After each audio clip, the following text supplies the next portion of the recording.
बैंकद्वारा मौद्रिक नीति सार्वजनिक कर्जा विस्तारलाई नियन्त्रण गरिने, उत्पादनमूलक क्षेत्र र व्यापारिक क्षेत्रलाई फरक ब्याज दर कायम, कर्जका विरुद्धमा कडाई। राष्ट्र बैंकद्वारा सीएनजीको कर्जामा सामान्य हेरफेर, 4 करोडको सीमा हटाइयो, 12 करोडको सीमा यथावत। मर्जरमा जाँदा शेयर कारोबार रोक्का राखिने व्यवस्था खारेज। र राष्ट्रिय गौरवका योजना प्रमुखहरू निर्माण सम्पन्न नहुँदासम्म परिवर्तन गर्न नपाउने व्यवस्था गर्न सांसदहरूको माग, आयोजना कार्यान्वयन गर्ने छुट्टै ऐन बनाउन सरकारलाई सुझाव। हामी छौं पल पल तपाईसँग,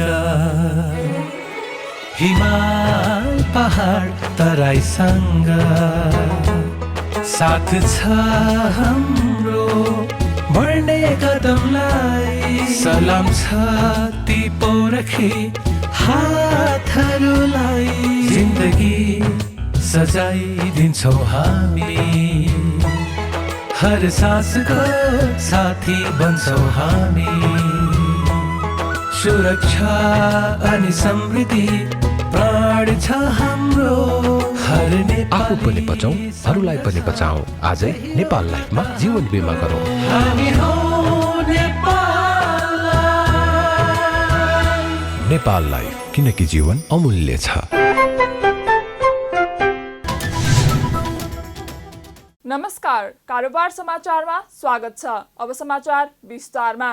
नेपाल राष्ट्र बैंकले बैंक तथा वित्तीय संस्थाबाट प्रदान हुने कर्जालाई नियन्त्रण गर्ने व्यवस्था सहित चालू आर्थिक वर्षको मौद्रिक नीति सार्वजनिक गरेको छ।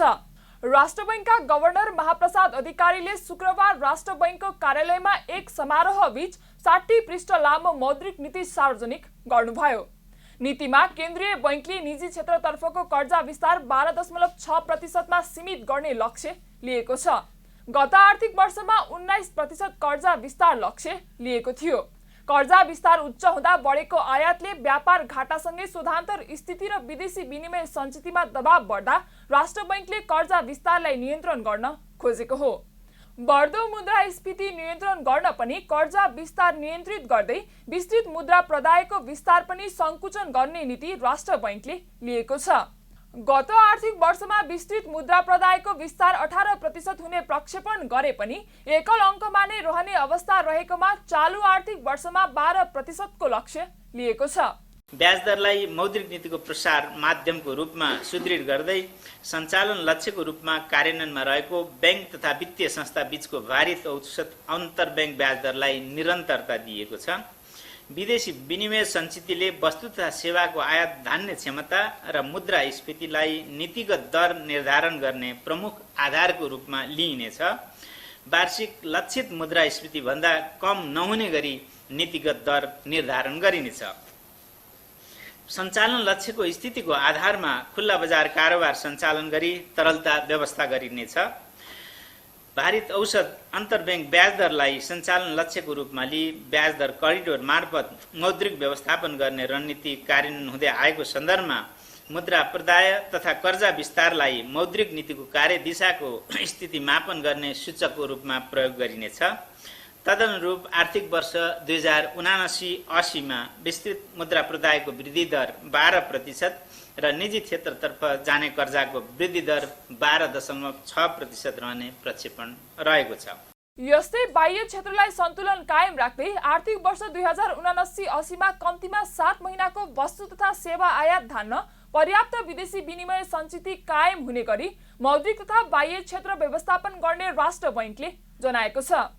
चालू आर्थिक वर्षको मौद्रिक नीति सार्वजनिक राष्ट्र बैंकले बैंकहरूले राष्ट्र बैंकबाट लिने ऋणको ब्याज दर पनि बढाएको छ। राष्ट्र बैंकले 7% मा रहेको बैंकको ब्याज दरलाई बढाएर 8.5% पुर्याएको हो। यो सँगै बैंकहरू बीच एक आपसमा हुने कारोबारको दर बढ्नेछ। राष्ट्र बैंकले चालू आर्थिक वर्षमा अनिवार्य नगद मौजदात CRR को सीमा 3% बाट बढाएर 4% कायम गरेको छ। अब बैंकहरूले निक्षेपको 4% रकम अनिवार्य रूपमा मौजदात राख्नुपर्नेछ। वैधानिक तरलता अनुपात SLR को सीमा समेत बढेको छ। राष्ट्र बैंकले पुस मसान्तभित्र वाणिज्य बैंकले 12%, विकास बैंक र वित्त कम्पनीले 10% SLR राख्नुपर्ने व्यवस्था गरेको हो। बैंक तथा वित्तीय संस्थाहरूले कायम गर्नुपर्ने वैधानिक तरलता अनुपातलाई वृद्धि गरी 2079 पुस मसान्तसम्ममा वाणिज्य ब्याङ्कहरूले 12%, विकास ब्याङ्क र वित्त कम्पनीहरूले 10% पुर्याउनु पर्ने व्यवस्था गरिनेछ। मौद्रिक नीतिको प्रसारण संयन्त्रलाई प्रभावकारी बनाउन ब्याङ्क तथा वित्तीय संस्थाहरूले ब्याज दर तय गर्ने सम्बन्धी विद्यमान नीतिगत व्यवस्थामा आवश्यक पुनरावलोकन गरिनेछ। यस्तै राष्ट्र बैंकले 2 थरी ब्याज दरको व्यवस्था गरेको छ। मौद्रिक नीति मार्फत कृषि र उद्योगलाई प्रोत्साहन गर्न 2 थरी ब्याजको व्यवस्था भएको हो। बढ्दो आयातलाई निरुत्साहित गर्न पुँजीगत वस्तु बाहेकको आयात गर्दा नै ब्याज दर 2 थरी हुनेछ। एलसी खोल्दा नै पुँजीगत वस्तुका लागि ब्याज दर कम हुने व्यवस्था गरिनेछ भने अन्य वस्तु आयातमा ब्याज दर उच्च हुनेछ।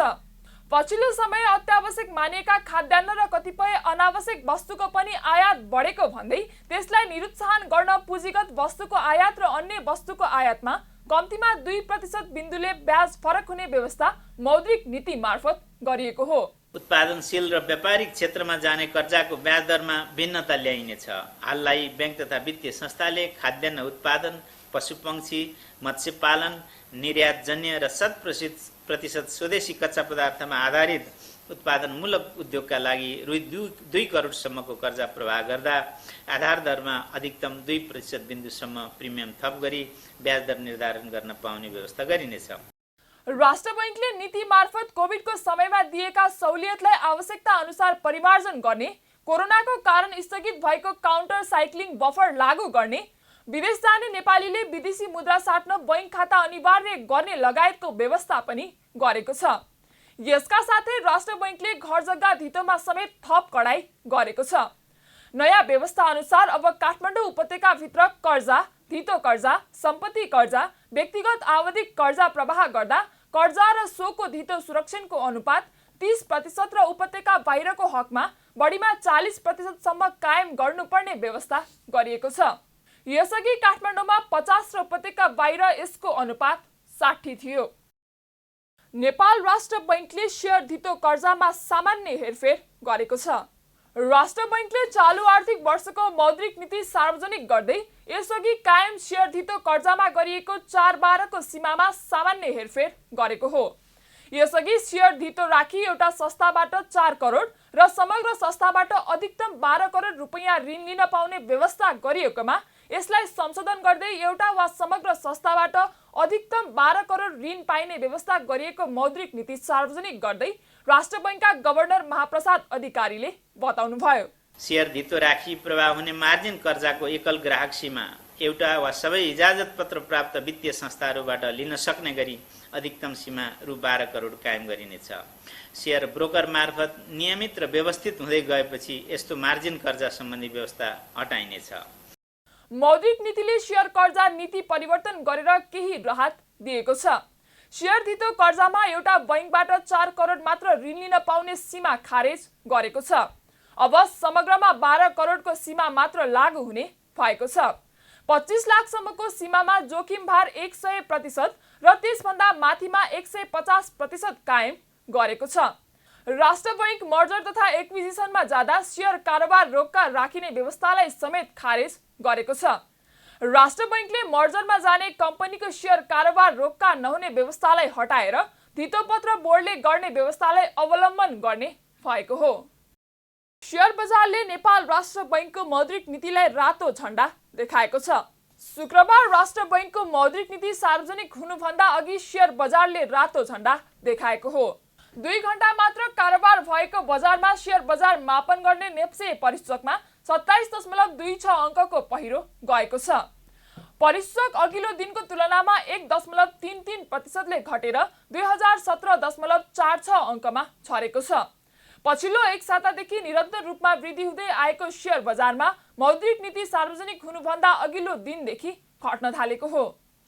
विशेष गरी तरलता सङ्कट, कसिलो मौद्रिक नीति, 4/12 को नीतिमा सुधारको आशंका बीचबाट गुज्रिरहेको लगानीकर्ताहरूमा बजारको दिशा अस्पष्ट भएको कारण पनि बजार घटेको हो।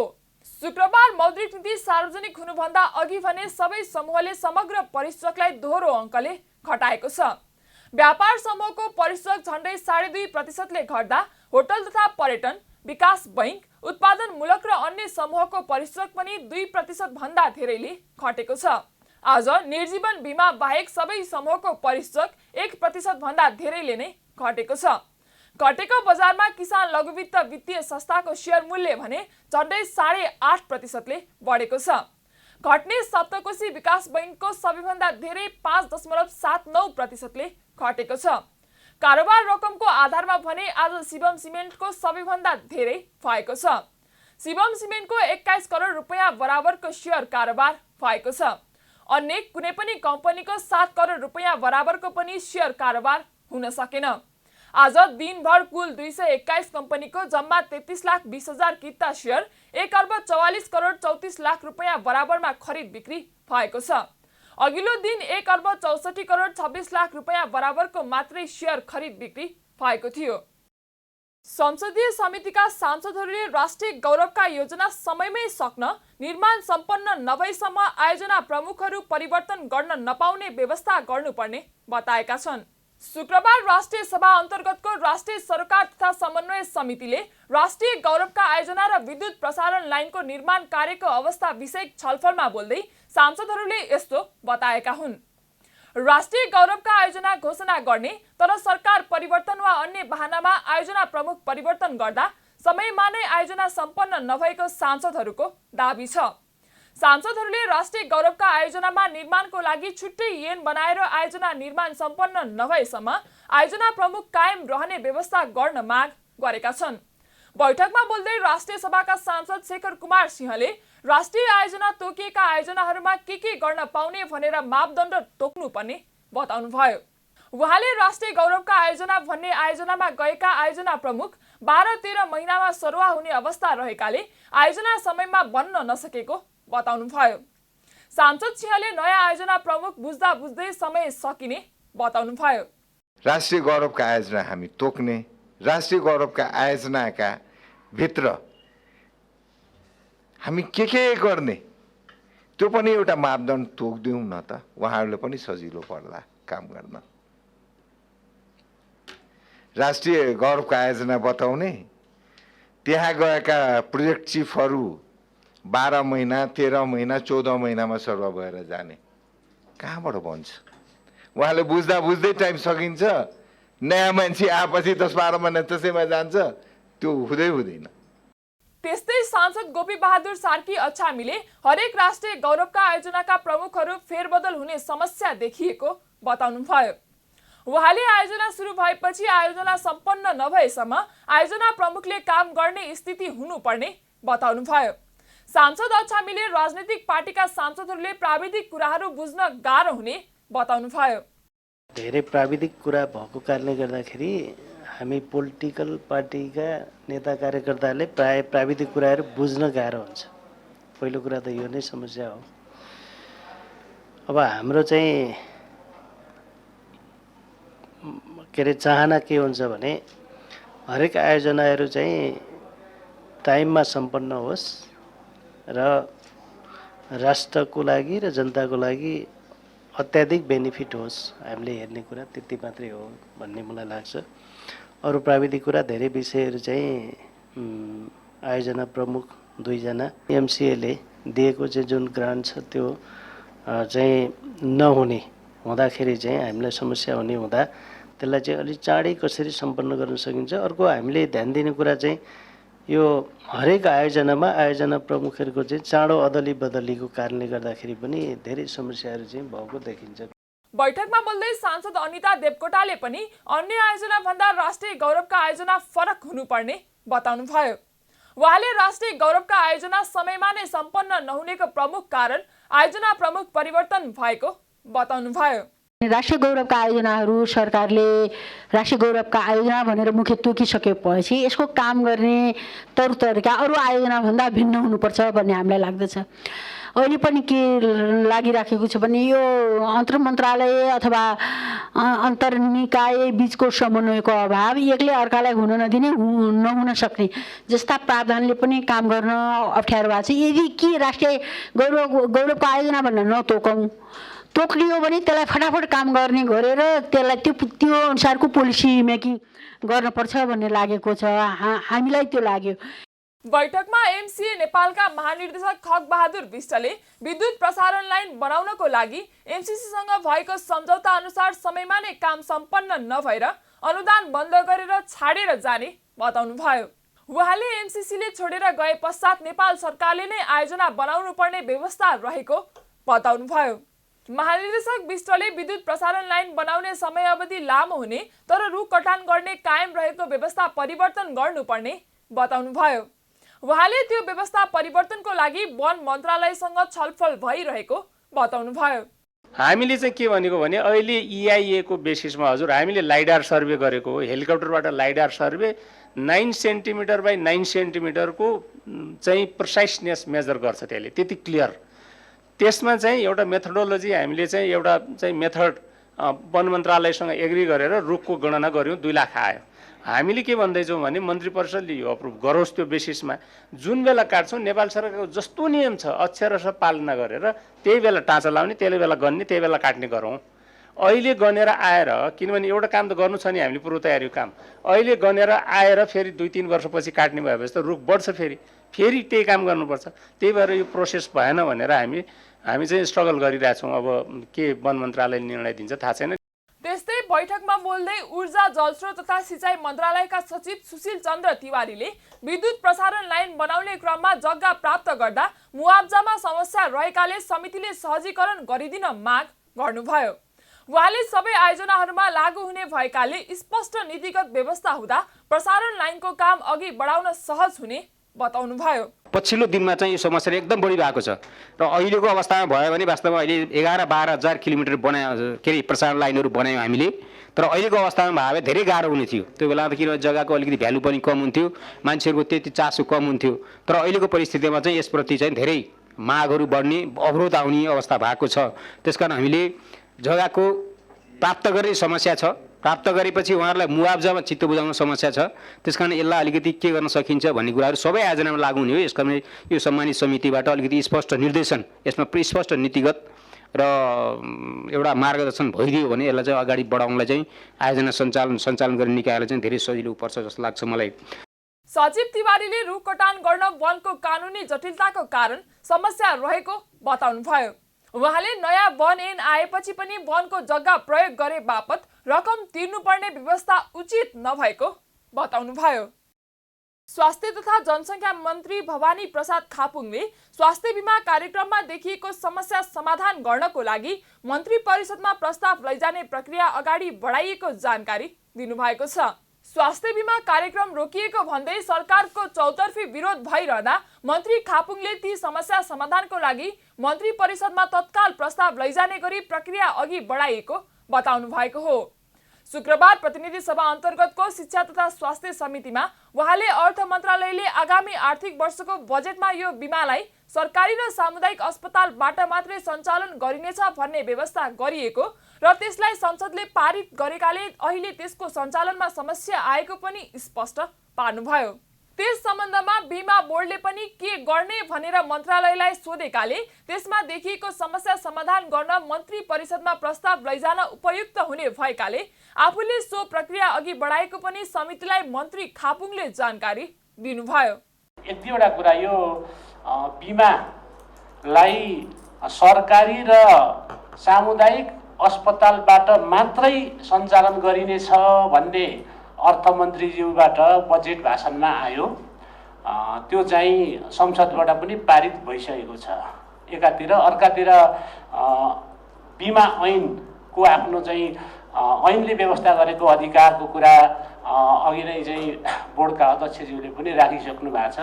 यद्यपि उहाँहरूले मन्त्रालयमा के गर्ने भनेर सोधेर पठाउनु भएको छ। अर्को कुरा, चारैतिरबाट प्राइभेटलाई सहभागिता नगराउँदाखेरि यो बीमा कार्यक्रम प्रभावकारी हुँदैन भन्ने सुझाव पनि सबैतिरबाट आएको छ। र एकातिर यो चाहिँ बजेट सँगसँगै पास भएको र बीमा बोर्डले मन्त्रालयलाई सोधेर पठाएको हुनाले हामीले मन्त्रालय तहबाट मात्रै निर्णय गर्दाखेरि अलि हुन्न होला भनेर चाहिँ क्याबिनेट मिटिङमा लाने गरी त्यसलाई अगाडि बढाएका छौँ र अब क्याबिनेटले त्यसको चाहिँ डिसिजन गर्नेछ भन्ने कुरा म यहाँ राख्न चाहन्छु। मन्त्री खापुङले प्राइभेट क्षेत्रको सहभागिता बिना स्वास्थ्य बीमा कार्यक्रम प्रभावकारी नहुने सुझाव सबैतिरबाट आएकाले सरकार सोही अनुसार अघि बढ्ने धारणा पनि राख्नुभयो। उहाँले सो बीमा कार्यक्रमलाई दिगो र व्यवस्थित बनाउन सरकारले छुट्टै कम्पनी खडा गरेर अघि बढ्ने तयारी गरिरहेको समेत बताउनुभयो। यता संसदीय समितिले स्वास्थ्य बीमा कार्यक्रममा देखिएको समस्या तत्काल हल गर्न सरकारलाई निर्देशन दिएको छ। प्रमुख प्रतिपक्ष दल नेकपा एमाले नेपाली नागरिकसँग विवाह गरी आउने विदेशीहरूलाई नागरिकता दिनको लागि 7 वर्षे प्रावधान हटाएको प्रति विरोध गरेको छ। शुक्रबार प्रतिनिधि सभा बैठकमा नेपाल नागरिकता पहिलो संशोधन विधेयक 2079 माथिको दफावार छलफलको क्रममा संशोधन प्रस्ताव राख्दै एमाले सांसदहरूले नेपाली पुरुषसँग विवाह गर्ने विदेशी महिलालाई नागरिकता दिने 7 वर्षे प्रावधान राख्नुपर्नेमा जोड दिएका हुन्। शुक्रबार प्रतिनिधि सभा बैठकमा नेपाल नागरिकता पहिलो संशोधन विधेयक 2079 माथिको दफावार छलफलको क्रममा संशोधन प्रस्ताव राख्दै एमाले सांसदहरूले नेपाली पुरुषसँग विवाह गर्ने विदेशी महिलालाई नागरिकता दिन 7 वर्षे प्रावधान राख्नुपर्नेमा जोड दिएका हुन्। खास गरी एमाले सांसदहरू खगराज अधिकारी, बिन्दा पाण्डे, डाक्टर भीम रावल लगायतका सांसदहरूले उक्त प्रावधान हटाएको भन्दै विरोध गरेका हुन्। एमाले सांसदहरूले नागरिकता विधेयकमाथि भइरहेको दफावार छलफललाई छलको संज्ञा समेत दिएका छन्। उनीहरूले नागरिकता विधेयकलाई समितिमा नपठाई जबरजस्ती अगाडि बढाइनु लोकतन्त्रको उपहास र निरङ्कुशता भएको टिप्पणी पनि गरेका छन्। विदेशी महिलासँग जसले नेपाली पुरुषसँग विदेशी महिलाले जुन विवाह गरिन् तिनले अरू सबै अधिकार पाउने तर नागरिकताको पूर्ण अधिकार 7 वर्षपछि पाउने प्रोभिजन राखौँ भन्नका निम्ति मैले निवेदन गर्न हामीले संयुक्त संशोधन गरेको हो। वैवाहिक अंगीकृत नागरिकता प्राप्तिको सन्दर्भमा लैङ्गिक समानताका आधारमा सुरुमा बसोबासको थायी परिचय पत्र लिन सक्ने प्रावधान सहित सबैभन्दा नजिक र धेरै व्यवहार हुने मुलुकको प्रावधान अनुसार नेपाली नागरिकसँग विवाह गरेका विदेशीले नेपालमा 7 वर्ष बसोबास गरेपछि लैङ्गिक समानताको आधारमा नेपाली नागरिकको विदेशी दम्पतिलाई व्यवहार गर्ने प्रावधान राखेर जाउँ भन्ने आग्रह गर्न चाहन्छु। यो छलफल होइन, केवल छल हो। नागरिकता जस्तो संवेदनशील विषयमा छल गर्नु निन्दनीय छ। देशको दीर्घकालीन अस्तित्वसँग गाँसिएको नागरिकता जस्तो गम्भीर विषयलाई समितिमा नपठाई जबरजस्ती अगाडि बढाइनु लोकतन्त्रको उपहास हो, निरङ्कुशता हो। नागरिकता विधेयक माथिको दफावार छलफलको क्रममा नेपाल मजदुर किसान पार्टीका सांसद प्रेम सुवालले नागरिकता विधेयकलाई फास्ट ट्र्याकबाट पारित गर्नु देशको हितमा नभएको बताउनु भएको छ। नागरिकताको विषय सार्वभौमिकतासँग सम्बन्धित विषय भएकाले जनतासँग समेत छलफल गर्ने गरी कार्यसूची बनाउनु जरुरी रहेको उहाँले बताउनुभयो। नेपालको विषयलाई महत्त्व दिएर हामीले नागरिकताको कानुन बनाउनु जरुरी छ। सभामुख महोदय, सरकारले नयाँ नागरिकता विधेयक फास्ट ट्र्याकबाट पारित गराउने तयारी गरेको देशको हितमा छैन। सम्बन्धित समितिमा विधेयक पठाउनु जरुरी छ र यो विधेयक सार्वभौमिकतासँग सँगै सम्बन्धित भएको हुँदा जनतासँग समेत छलफल गर्ने गरी कार्यसूची बनाउनु जरुरी छ। प्रधानमन्त्री शेरबहादुर देउवाले लोकतन्त्रलाई बलियो बनाउन पत्रकारिता क्षेत्रले महत्त्वपूर्ण भूमिका खेल्न आवश्यक रहेको बताउनु भएको छ। शुक्रबार हेटौडामा आयोजित नेपाल प्रेस युनियनको 9औं महाधिवेशनलाई सम्बोधन गर्दै प्रधानमन्त्री देउवाले यस्तो बताउनु भएको हो। उहाँले आधुनिक प्रविधिको विकाससँगै सञ्चार माध्यमले आफूलाई निरन्तर परिमार्जन गर्दै जानुपर्ने अवस्था आएको बताउनुभयो। उहाँले नागरिकमा सूचना फैलाउने काम पत्रकारिता क्षेत्रले गरिरहे पनि मिथ्या सूचनाको जोखिम बढिरहेकोले संवेदनशील उत्तरदायी भएर अघि बढ्नुपर्ने आवश्यकता रहेको बताउनुभयो। प्रधानमन्त्री देउवाले प्रमाणमा आधारित सत्य तथ्य सूचना प्रवाह गरी लोकतन्त्रलाई बलियो बनाउन सञ्चार माध्यमको आवश्यकता रहेको बताउनुभयो। आधुनिक प्रविधिको विकाससँगै सञ्चार माध्यमले आफूलाई निरन्तर परिमार्जन गर्दै जानुपर्ने अवस्था आएको छ। प्रविधिको विकासले एकातिर सूचनालाई सहज, छिटो र छरितो बनाएको छ भने अर्कोतिर मिथ्या, भ्रामक र अतिरिक्त सूचनाहरू फैलाउन सक्ने चुनौती र खतरा पनि त्यत्तिकै छ। अतः पत्रकारिता क्षेत्र हिजोभन्दा आज झन् बढी संवेदनशील, उत्तरदायी हुन आवश्यक भएको छ। तपाईँहरूले उदाहरणले नागरिकहरूलाई सूचना प्रदान गर्ने विषयहरूमा सचेत र सजग भएर प्रमाणमा आधारित सत्य तथ्य सूचनालाई मात्र प्रवाह गरी लोकतन्त्रलाई थप मजबुत बनाउन अझ बढी उत्तरदायी भूमिका खेल्नुपर्ने अवस्था छ। प्रधानमन्त्री देउवाले सञ्चारकर्मीहरूले कसैको प्रलोभन भएर दबावमा नआई निष्पक्ष ढङ्गबाट पत्रकारिता गर्न पनि आग्रह गर्नुभयो। नेपाली काङ्ग्रेस निकट पत्रकारहरूको छाता संगठन प्रेस युनियनको 9 महाधिवेशनबाट नयाँ नेतृत्व पनि चयन हुँदैछ। नयाँ नेतृत्वको लागि संस्थापन पक्ष र संस्थापन इतर पक्षले प्यानल नै खडा गरेर मैदानमा उत्रिएका छन्। संस्थापन पक्षबाट सभापतिमा अनिता बिन्दु र संस्थापन इतर पक्षबाट शिव लम्सालले आफ्नो दावेदारी प्रस्तुत गरेका छन्। कारोबार समाचारमा अब सुनचाँदी र विदेशी विनिमय दर सम्बन्धी जानकारी।